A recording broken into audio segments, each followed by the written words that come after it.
one of one. Ya'ni bu Spark O'zbekistonda bir dona. Nafaqat O'zbekistonda, balkim butun dunyo bo'yicha bir dona deb bemalol ayta olamiz. Chunki bunaqa tuning qilingan, bunaqa monitorlar qo'yilgan, bunaqa Zolotitskiy har bitta detalga alohida berilgan Spark bir dona deb bemalol aytaveramiz.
Tuning House ofitsialniy YouTube'dagi obunachilari sizlar uchun alohida mehnat qilamiz, bilasizlar.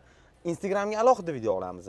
YouTube'ga alohida video olamiz. Shuning uchun siz hozir meni YouTube'dan ko'rayotgan bo'lsangiz, bitta like bosib, poddesh qilib qo'ying. Xudo xolasa biz o'zimizning mashina bo'lganligi uchun 8 oy mobaynida qilgan mehnatimizni sizlarga 10 daqiqa ichida ko'rsatib beramiz. Xudo xolasa bu Sparkga nimalar qilindi. Ko'rib turganingizda obzorni sirazi salondan boshlayveraman, chunki usti stok holatda. Xudo xolasa, lekin videoni oxirigacha ko'rib tursanglar, mashinaning rangini ko'rib olasizlar.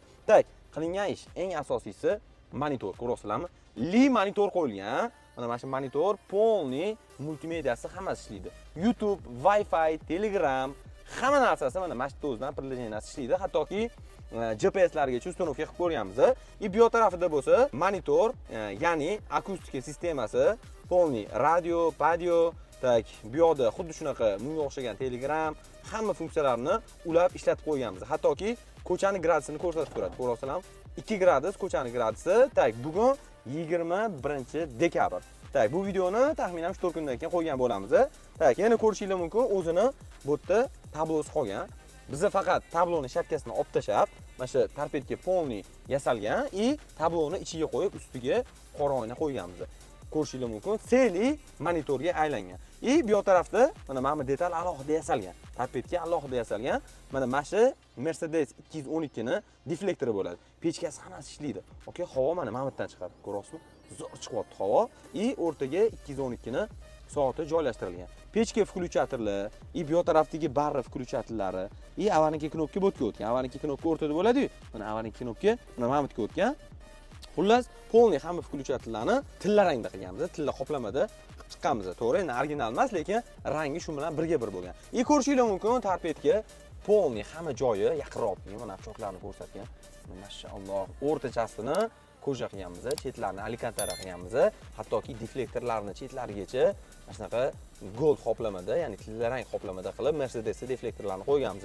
Akuprintlarga alohida e'tibor berasizlar. Polniy qora bilan xuddi shunaqa atechenta sifat qilib turib, tilla rang aboy berganmiz. Juda ham chiroyli chiqqan. E'tiborli jihati, okay, bu rangi bo'ladi. Ko'ryapsizmi? Sidenaning rangi ikki xil. Bu yoq tarafi fioletoviy, nari yoq tarafi bo'lsa sariq. Bu narsa Mansory tuningdan ilhomlangan, ya'ni Mansory tuning yaqinda xuddi shunaqa qilib ikki xil rang qilib chiqardi. Lekin legenda Spark Mercedesdan qolishmaydi. Shuning uchun ikki xil rangda qilganmiz.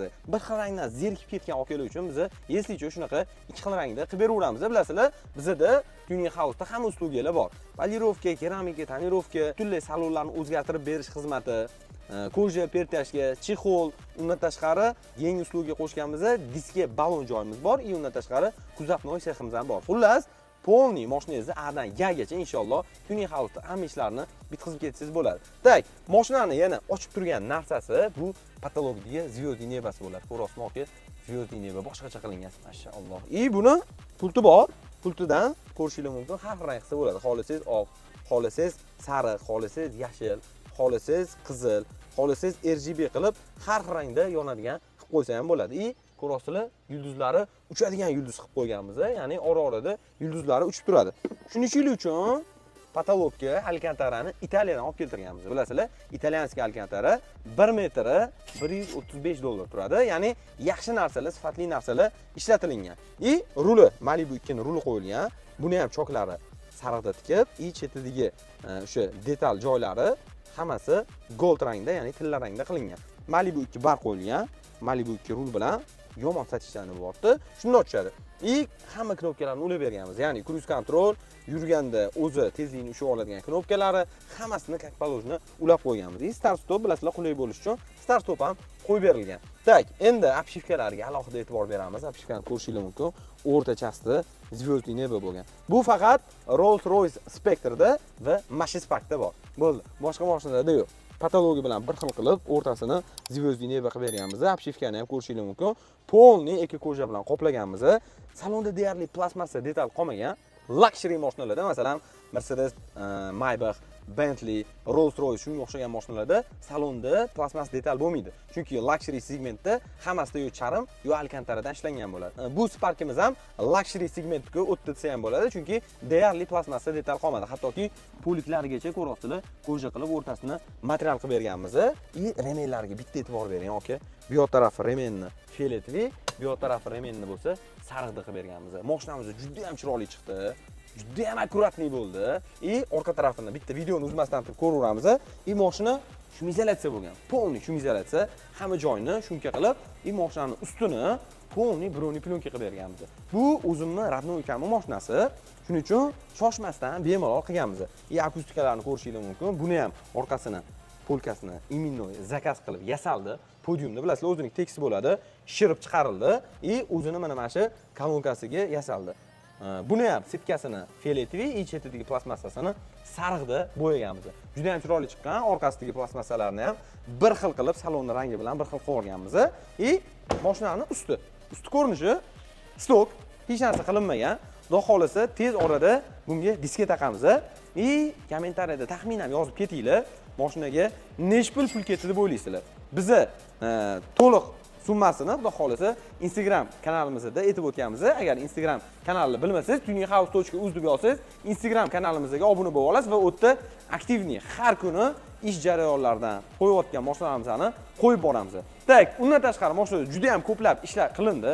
Misol uchun shu shumizolyatsiya bo'ladimi, salondagi mayda detallari har bittasiga alohida e'tibor berib qilindi. Xudo xolasa endi mashinamiz inshaalloh to'g'ri bo'tdan moya almashtirishga ketadi. Sababi любой mashina, bilasizlar, 6 oy turgandan keyin o'sha moyni almashtirish kerak bo'ladi. U xud yuradimi, yurmaydimi, baribir birinchi bo'lib moyni almashtirish kerak bo'ladi. Bilasizlar, Valvoline moylari amerikanskiy brend hisoblanadi.